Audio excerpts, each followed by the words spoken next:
A Daiane e eu temos um recadinho para dar para você aqui no Leitura de Ouvido. Temos muitas ideias para modernizar o podcast, mas para isso a gente precisa da sua ajuda. E o caminho é o financiamento coletivo. Então entre em apoia.se/leitura de ouvido que você pode participar do nosso financiamento contínuo lá mensal. Assim você vai apoiar muito a literatura e o nosso trabalho que a gente ama fazer. E tem também algumas recompensas para quem estiver com a gente mensalmente neste apoio. O Leitura de Ouvido é feito por nós dois apenas, né? Então é um trabalho muito árduo que a gente coloca muito tempo e dedicação em cima. E com seu apoio a gente vai poder continuar e ainda melhorar o nosso podcast. Entra em apoia.se/leitura de ouvido e vem com a gente para essa jornada de herói.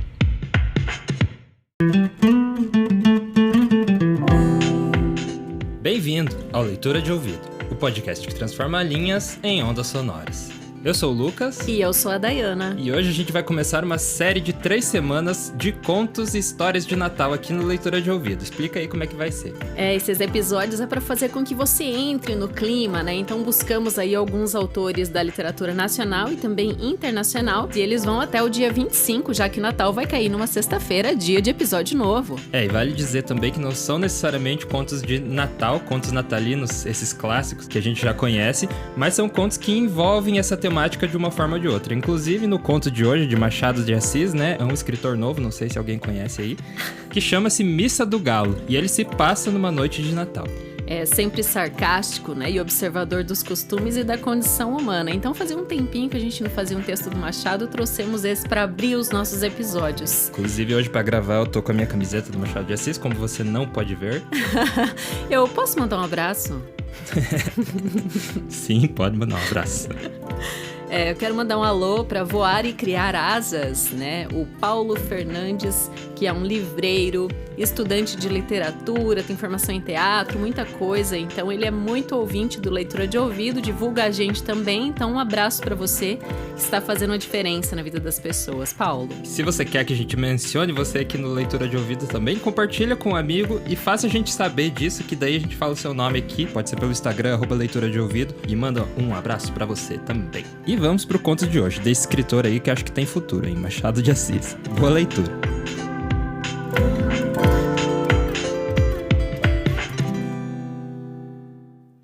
Missa do Galo, de Machado de Assis.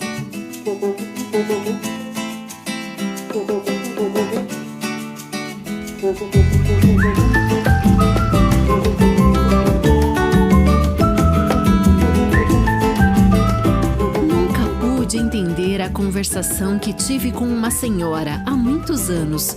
Contava eu 17, ela 30. Era a noite de Natal. Havendo ajustado com um vizinho irmos à Missa do Galo, preferi não dormir. Combinei que eu iria acordá-lo à meia-noite. A casa em que eu estava hospedado era do escrivão Menezes, que fora casado em primeiras núpcias com uma de minhas primas. A segunda mulher, Conceição, e a mãe desta acolheram-me bem quando vim de Mangaratiba para o Rio de Janeiro, meses antes, a estudar preparatórios. Vivia tranquilo naquela casa sobradada da Rua do Senado, com os meus livros, poucas relações, alguns passeios. A família era pequena, o escrivão, a mulher, a sogra e 2 escravas, costumes velhos. Às 10 horas da noite, toda a gente estava nos quartos. Às 10h30, a casa dormia. Nunca tinha ido ao teatro e, mais de uma vez, ouvindo dizer ao Menezes que ia ao teatro, pedi-lhe que me levasse consigo. Nessas ocasiões, a sogra fazia uma careta e as escravas riam à socapa. Ele não respondia, vestia-se, saía e só tornava na manhã seguinte. Mais tarde é que eu soube que o teatro era um eufemismo em ação. Menezes trazia amores com uma senhora, separada do marido, e dormia fora de casa uma vez por semana. Conceição padecera, a princípio, com a existência da comborça.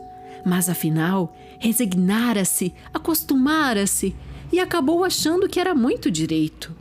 Boa Conceição! Chamavam-lhe a Santa e fazia jus ao título, tão facilmente suportava os esquecimentos do marido. Em verdade, era um temperamento moderado, sem extremos, nem grandes lágrimas, nem grandes risos. no capítulo de que trato dava para a maometana. Aceitaria um harém com as aparências salvas.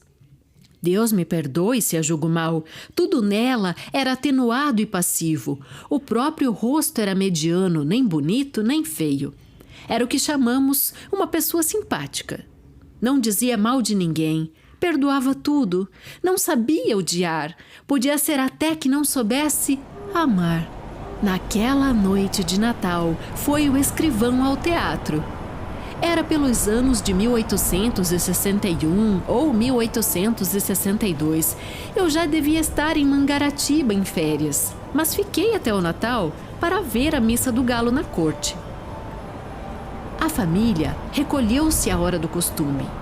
Eu meti-me na sala da frente, vestido e pronto. Dali passaria ao corredor da entrada e sairia sem acordar ninguém. Tinha 3 chaves à porta. Uma estava com o escrivão. Eu levaria a outra. A terceira ficava em casa. Mas, senhor Nogueira, que fará você todo esse tempo? Perguntou minha mãe de Conceição. Leio, dona Inácia. Tinha comigo um romance, Os Três Mosqueteiros, velha tradução, creio, do Jornal do Comércio. Sentei-me à mesa que havia no centro da sala e à luz de um candeeiro de querosene, enquanto a casa dormia, trepei ainda uma vez ao cavalo magro de D'Artagnan e fui-me às aventuras. Dentro em pouco estava completamente ébrio de Dumas. Os minutos voavam, ao contrário do que costumava fazer quando são de espera. Ouvi bater 11 horas, mas quase sem dar por elas um acaso. Entretanto, um pequeno rumor que ouvi dentro veio acordar-me da leitura.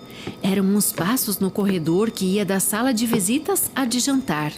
Levantei a cabeça. Logo depois vi assomar à porta da sala o vulto de Conceição. Ainda não foi? Perguntou ela. Não fui. Parece que ainda não é meia-noite. Que paciência! Conceição entrou na sala, arrastando as chinelas da alcova. Vestia um roupão branco, mal apanhado na cintura. Sendo magra, tinha um ar de visão romântica, não disparatada como o meu livro de aventuras. Fechei o livro. Ela foi sentar-se na cadeira que ficava defronte de mim, perto do canapé. Como eu lhe perguntasse se a havia acordado sem querer fazendo barulho, respondeu com presteza. Não, qual? Acordei por acordar. Fitei-a um pouco e duvidei da afirmativa. Os olhos não eram de pessoa que acabasse de dormir. Parecia não ter ainda pegado no sono. Essa observação, porém, que valeria alguma coisa em outro espírito? Depressa a botei fora, sem advertir que talvez não dormisse justamente por minha causa e mentisse para não me afligir ou aborrecer. Já disse que ela era boa, muito boa. Mas a hora já há de estar próxima, disse eu. Que paciência a sua de esperar acordado enquanto o vizinho dorme e esperar sozinho. Não tem medo de almas de outro mundo? Eu cuidei que se assustasse quando me viu. Quando ouvi os passos estranhei, mas a senhora apareceu logo. Que é que estava lendo? Não diga, já sei. É o Romance dos Mosqueteiros. Justamente, e é muito bonito. Gosta de romances? Gosto. Já leu A Moreninha? Do Dr. Macedo? Tenho lá em Mangaratiba. Eu gosto muito de romances, mas leio pouco, por falta de tempo. Que romances é que você tem lido? Comecei a dizer-lhes os nomes de alguns. Conceição ouvia-me com a cabeça reclinada no espaldar, enfiando os olhos por entre as pálpebras meio cerradas, sem os tirar de mim. De vez em quando, passava a língua pelos beiços para umedecê-los. Quando acabei de falar, não me disse nada. Ficamos assim alguns segundos. Em seguida, vi-a endireitar a cabeça, cruzar os dedos e sobre eles pousar o queixo, tendo os cotovelos nos braços da cadeira. Tudo sem desviar de mim os grandes olhos espertos. Talvez esteja aborrecida, pensei eu. E logo alto. Dona Conceição, creio que vão sendo horas e eu... Não, ainda é cedo. Vi agora mesmo o relógio, são 11h30, tem tempo. Você perdendo a noite é capaz de não dormir de dia? Já tenho feito isso. Eu? Não, perdendo uma noite, no outro dia estou que não posso. E meia hora que seja hei de passar pelo sono. Mas também estou ficando velha. Que velha o quê, Dona Conceição? Tal foi o calor da minha palavra que a fez sorrir. De costume tinha os gestos demorados e as atitudes tranquilas. Agora, porém, ergueu-se rapidamente, passou para o outro lado da sala e deu alguns passos entre a janela da rua e a porta do gabinete do marido. Assim, com o desalinho honesto que trazia, dava-me uma impressão singular. Magra embora, tinha não sei que balanço no olhar, como quem lhe custa levar o corpo. Essa feição nunca me pareceu tão distinta como naquela noite. Parava algumas vezes, examinando um trecho de cortina ou consertando a posição de algum objeto no aparador. Afinal, deteve-se, ante mim, com a mesa de permeio. Estreito era o círculo das suas ideias. Tornou ao espanto de me ver esperar acordado. E repeti-lhe o que ela sabia, isto é, que nunca ouvira a missa do galo na corte e não queria perdê-la. É a mesma missa da roça, todas as missas se parecem. Acredito, mas aqui há de haver mais luxo e mais gente também. Olhe, a Semana Santa na corte é mais bonita que na roça. São João não digo, nem Santo Antônio. Pouco a pouco tinha-se reclinado. Fincara os cotovelos no mármore da mesa e metera o rosto entre as mãos espalmadas. Não estando abotoadas as mangas, caíram naturalmente e eu vi-lhe metade dos braços, muito claros e menos magros do que se poderiam supor. A vista não era nova para mim, posto também não fosse comum. Naquele momento, porém, a impressão que tive foi grande.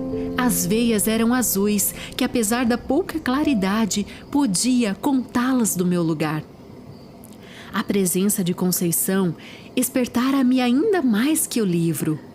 Continuei a dizer o que pensava das festas da roça e da cidade e de outras coisas que me iam vindo à boca.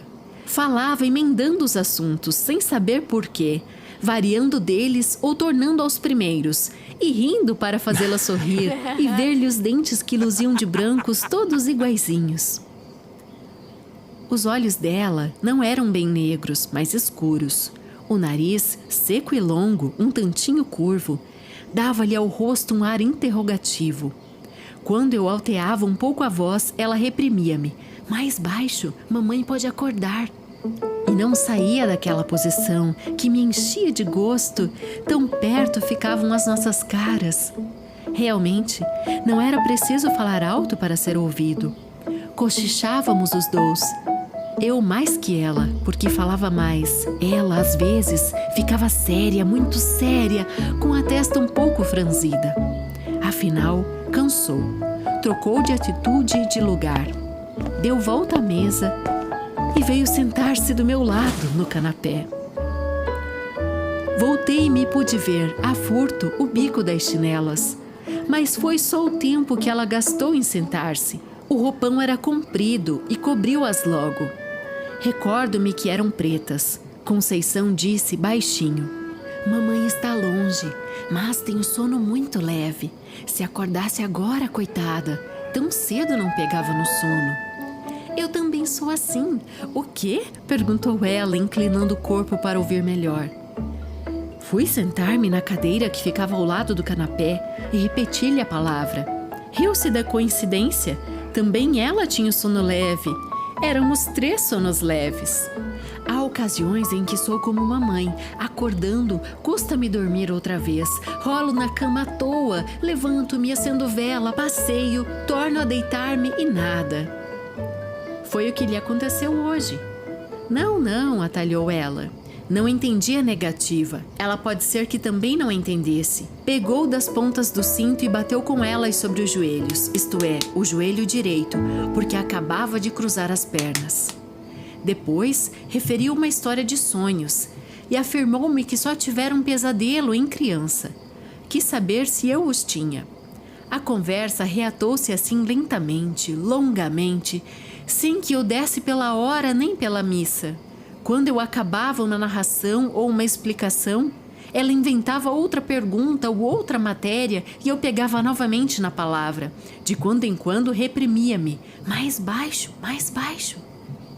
Havia também umas pausas. 2 outras vezes pareceu-me que havia dormir. Mas os olhos, cerrados por um instante, abriam-se logo sem sono nem fadiga, como se ela os houvesse fechado para ver melhor. Uma dessas vezes, creio que deu por mim embebido na sua pessoa, e lembra-me que os tornou a fechar, não sei se apressada ou vagarosamente. Há impressões dessa noite que me parecem truncadas ou confusas. Contradigo-me, atrapalho-me. Uma das que ainda tenho frescas é que, em certa ocasião, ela, que era apenas simpática, ficou linda, ficou lindíssima. Estava de pé, os braços cruzados. Eu, em respeito a ela, quis levantar-me. Não consentiu. Pôs uma das mãos no meu ombro e obrigou-me a estar sentado. Cuidei que ia dizer alguma coisa, mas estremeceu como se tivesse um arrepio de frio, voltou as costas e foi sentar-se na cadeira onde me achara lendo. Dali relanceou a vista pelo espelho, que ficava por cima do canapé. Falou de 2 gravuras que pendiam da parede. Estes quadros estão ficando velhos. Já pedi a Chiquinho para comprar outros. Chiquinho era o marido. Os quadros falavam do principal negócio deste homem. Um representava Cleópatra. Não me recordo o assunto do outro, mas eram mulheres. Vulgares ambos. Naquele tempo não me pareciam feios. São bonitos, disse eu. Bonitos são, mas estão manchados. E depois, francamente, eu preferia 2 imagens, 2 santas. Estas são mais próprias para a sala de rapaz ou de barbeiro. De barbeiro? A senhora nunca foi à casa de barbeiro. Mas imagino que os fregueses, enquanto esperam, falam de moças e namoros, e naturalmente o dono da casa alegra a vista deles com figuras bonitas. Em casa de família é que não acho próprio. É o que eu penso, mas eu penso muita coisa assim esquisita. Seja o que for, não gosto dos quadros. Eu tenho uma Nossa Senhora da Conceição, minha madrinha, muito bonita, mas é de escultura, não se pode pôr na parede, nem eu quero, está no meu oratório.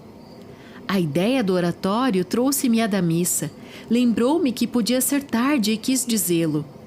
Penso que cheguei a abrir a boca, mas logo a fechei para ouvir o que ela contava, com doçura, com graça, com tal moleza que trazia preguiça à minha alma e fazia esquecer a missa e a igreja. Falava das suas devoções de menina e moça. Em seguida, referia umas anedotas de baile, uns casos de passeio, reminiscências de Paquetá, tudo de mistura, quase sem interrupção. Quando cansou do passado, falou do presente, dos negócios da casa, das canseiras de família que lhe diziam ser muitas antes de casar, mas não eram nada. Não me contou, mas eu sabia que casara aos 27 anos. Já agora não trocava de lugar como a princípio e quase não saíra da mesma atitude. Não tinha os grandes olhos compridos e entrou a olhar à toa para as paredes. Precisamos mudar o papel da sala, disse daí a pouco, como se falasse consigo. Concordei para dizer alguma coisa, para sair da espécie de sono magnético, ou o que quer que era que me tolhia a língua e os sentidos. Queria e não queria acabar a conversação.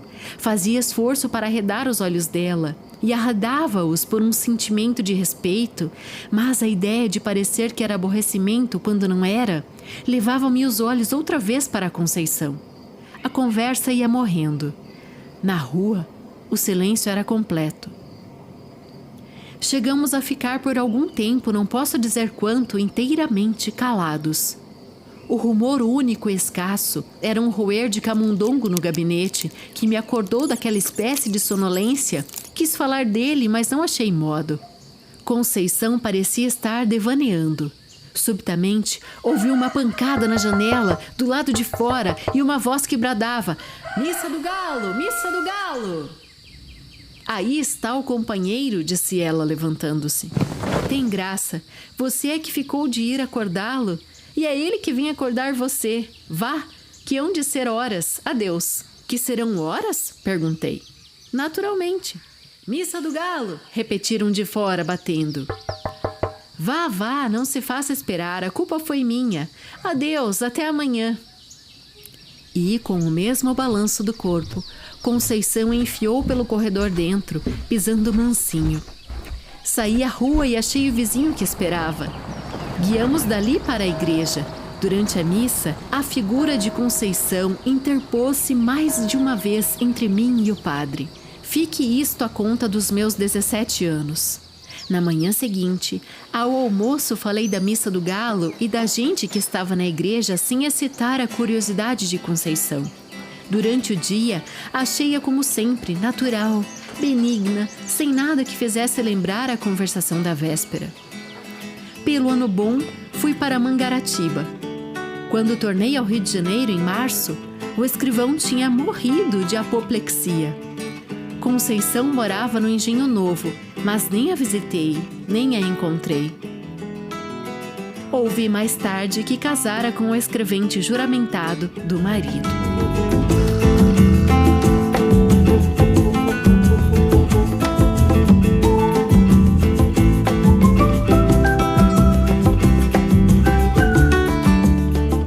Chegamos ao fim deste Leitura de Ouvido. Se você gostou, siga-nos no Spotify para não perder os próximos episódios. Siga também o @Leitura de Ouvido no Instagram e Facebook. Quer falar com a gente? Manda um e-mail para leituradeouvido@gmail.com e a gente te vê na próxima leitura.